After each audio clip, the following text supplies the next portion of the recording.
ये कहानी है एक ऐसे आदमी की जो टाइम ट्रेवल करके पास्ट में जाता है यानी गुजरे हुए वक्त में और वहां जाकर सारे इवेंट्स को बदलने की कोशिश करता है। इस आदमी का नाम जॉन है। जॉन को 1998 से 1975 में भेजा जाता है। दरअसल 1975 में एक बॉम्ब ब्लास्ट हुआ है जिसमें बहुत सारे लोग मारे जाते हैं। जॉन का मिशन होता है कि वो 1970 में जाकर उस ब्लास्ट को रोके। जॉन टाइम ट्रैवल करके 1975 में आता है जहां उसे बॉम्ब मिलता है जो उसे डिफ्यूज करना होता है। लेकिन जैसे ही वो डिफ्यूज करता है तो एक आदमी आ जाता है और उस पर गन पॉइंट कर लेता है। इन दोनों के दरमियान फाइट होती है और उसी फाइट के दौरान बॉम्ब ब्लास्ट हो जाता है जिससे जॉन का चेहरा जल जाता है।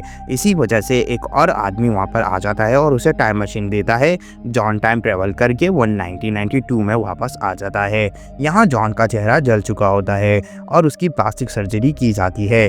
उसका चेहरा अब बिल्कुल बदल चुका होता है। वो धीरे धीरे रिकवर करने लगता है। अब जॉन को उसकी जिंदगी का आखिरी मिशन दिया जाता है।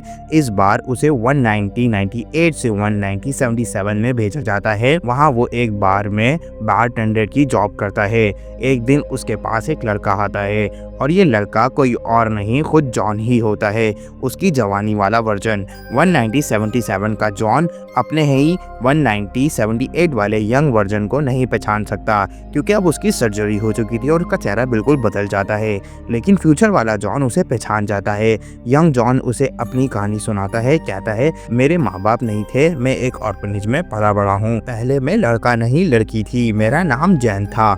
मुझ में कुछ अजीब सी ताकतें थीं। फिर नासा के एक प्रोग्राम में मुझे सिलेक्ट किया, लेकिन मेडिकल टेस्ट में पता चला कि मेरे अंदर मेल और फीमेल ऑर्गन्स हैं। डॉक्टर ने बिना बताए मुझे रिजेक्ट कर दिया। आगे चल के उसे एक लड़के से प्यार हो जाता है। दोनों के दरमियान फिजिकल रिलेशन कायम हो जाते हैं, लेकिन वो लड़का उसे बीच में ही छोड़कर चला जाता है। जैन प्रेग्नेंट हो जाती है। डिलीवरी के वक्त कॉम्प्लिकेशंस होती हैं। डॉक्टर्स कहते हैं कि तुम्हारे मेल हार्मोन्स अब नहीं हैं, तुम अब सिर्फ मेल बन चुके हो। इस बात से जैन को बहुत दुख होता है, लेकिन वो धीरे धीरे लड़का बन जाता है और नाम भी रख लेता है जॉन। हॉस्पिटल से कोई उसका बच्चा भी चुरा लेता है जिससे वो टूट जाती है। फिर कहानी वापस आती है 1978 में। जॉन जहां पर अपने फ्यूचर वाले वर्जन को, जो बारटेंडर है, अपनी पूरी कहानी सुनाता है। फ्यूचर जॉन कहता है, मुझे तुम्हारी कहानी पर पूरा यकीन है और मैं तुम्हारी मदद भी करूंगा। मैं तुम्हें बताऊंगा कि वो लड़का कौन था जो तुम्हें छोड़ गया। फिर वो जॉन को टाइम मशीन के जरिए 1965 में ले जाता है जहां जॉन उस लड़की जैन से मिलता है, यानी खुद से। जॉन को जैन से प्यार हो जाता है और यहीं पर सब गुत्थियां सुलझ जाती हैं। जो उसे मिला था, जिसके साथ रिलेशन हुए थे, वो यानी खुद ही था। अब फ्यूचर वाला जॉन 1995 में टाइम मशीन से एक बार फिर 1975 में आ जाता है और वो उस बॉम्ब को डिफ्यूज कर सके, ताकि वहाँ पे उसका चेहरा जल गया था। और उस वक्त में पहुँचता है तो वहाँ पर कोई बॉम्ब प्लांट कर रहा होता है। तो यहाँ पर अब इन दोनों के बीच में फाइट होती है और यहाँ पर हो सकता है कि वो उसके सामने एक चाल भी चलता है। वो देखता है कि वहाँ पर एक टाइम मशीन पड़ी हुई है और वो उस जले हुए आदमी को टाइम मशीन दे देता है जिसमें साल 1965 का टाइम सेट करता है और वो वापस साल 1998 में चला जाता है, जहाँ पर जॉन को सब कुछ समझ आ जाता है कि जैन खुद ही जॉन है और जॉन भी उसी का बच्चा है।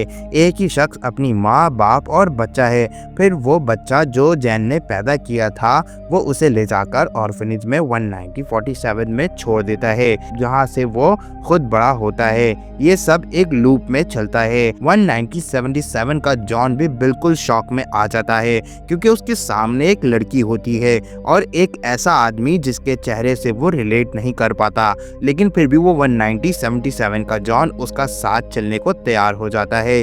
वो बंदा जॉन का बॉयफ्रेंड जो उसे छोड़ गया था, वो कभी वापस नहीं आता। दोनों जॉन और फ्यूचर वाला जॉन टाइम मशीन से 1985 में आ जाते हैं, जहां 1971 का जॉन को एजेंसी में रिक्वायर्ड किया जाता है। वहां पर जॉन एजेंसी के लिए काम करता है और अलग अलग मिशन पर टाइम ट्रैवल करता है। फिर वो प्री डेस्टिनेशन प्रोग्राम में जाकर रिटायरमेंट ले लेता है क्योंकि अब वो नहीं चाहता कि वो दोबारा टाइम ट्रैवल करे। लेकिन 1978 का जॉन अब एक टाइम ट्रैवल एजेंट बन जाता है और वो खुद ही 1975 में वापस चला जाता है जहां पर बॉम्ब ब्लास्ट हुआ था जिसमें 10,000 लोग मारे गए थे, और वो वहां जाकर टाइम मशीन को परमानेंट डीएक्टिवेट करने की कोशिश करता है। लेकिन कुछ एरर्स रह जाते हैं जिसकी वजह से टाइम मशीन अब भी काम करती है। इस वक्त उसे उसका एक फ्यूचर वर्जन मिलता है, एक और टाइम ट्रेवल एजेंट, यानी ये फ्यूचर वर्जन मेंटली स्टेबल नहीं होता। वो कहता है कि उसने ब्लास्ट किया था, लेकिन जॉन को यकीन नहीं होता कि वो किस तरीके से लोगों को मार सकता है। जॉन पहले अपने पास्ट वर्जन से मिल चुका होता है लेकिन अपने फ्यूचर वर्जन को नहीं जानता। हो सकता है कि बार बार टाइम ट्रेवल करने का असर उसके दिमाग पर पड़ रहा हो, जिसकी वजह से वो एक साइको बन चुका होता है। फ्यूचर जॉन कहता है तुम्हारी मशीन अब तक एक्टिव है और तुम्हें एजेंसी को रिपोर्ट भी नहीं दी, मतलब अब तुम उससे टाइम ट्रेवल कर सकते हो और किसी को कुछ पता भी नहीं चलेगा। जैसे तुमने अपने पास्ट को एक्सेप्ट किया वैसे ही तुम अपने फ्यूचर को भी एक्सेप्ट करो। लेकिन 1977 का जॉन फ्यूचर के जॉन की बात नहीं मानता। उसे यकीन नहीं होता कि वो फ्यूचर में एक टेररिस्ट बनेगा जिससे लोग फिजल बॉम्बर कहेंगे। इसी वजह से वो अपने फ्यूचर वर्जन को गोली मार देता है। लेकिन कहानी यहाँ पर खत्म नहीं होती। असल में उसका फ्यूचर चेंज नहीं होता, उसके पास अब भी टाइम मशीन होती है, बार बार टाइम ट्रेवल करता है और उसका दिमाग स्लो एक साइकोपैथ बन जाता है। आखिरकार वो वही बन जाता है फिजल बॉम्बर जिसने 1975 में ब्लास्ट किया था। ये एक टाइम लूप होता है जिसमें जॉन बार बार घूम रहा होता है। जॉन वापस अपनी टाइम मशीन को देखता है और सब कुछ समझ आ जाता है कि सब कुछ पहले से लिखा हुआ था और वह कभी भी अपना फ्यूचर नहीं बदल सकता। वो बार बार 1978 में जाता है और जहाँ वो बारटेंडर बन जाता है वहाँ वो अपने यंग वर्जन से मिलता है। फिर वो 1965 में जाता है जहां वो जैन से मिलता है, यानी अपने ही खुद के पास्ट वर्जन से। दोनों के दरमियान एक फिजिकल रिलेशन कायम होता है, एक बेटी पैदा होती है, लेकिन बाद में जॉन उस बेटी को ऑर्फनेज में छोड़ देता है, वही ऑर्फनेज जहां पर वो खुद अपना बचपन गुजारता है। आखिर में समझ आता है कि जैन जॉन का पास्ट वर्जन थी, जॉन उसका प्रेजेंट है, फिजल बॉम्बर उसका फ्यूचर वर्जन है, बेटी भी उसी का एक लूप है और ये सब एक क्लोज लूप में है जिसमें वो फंस गया है। एजेंसी को अब तक उसके पास टाइम मशीन होने का कोई आइडिया नहीं होता। इसके साथ टाइम ट्रेवल ये कहानी यहाँ खत्म हो जाती है।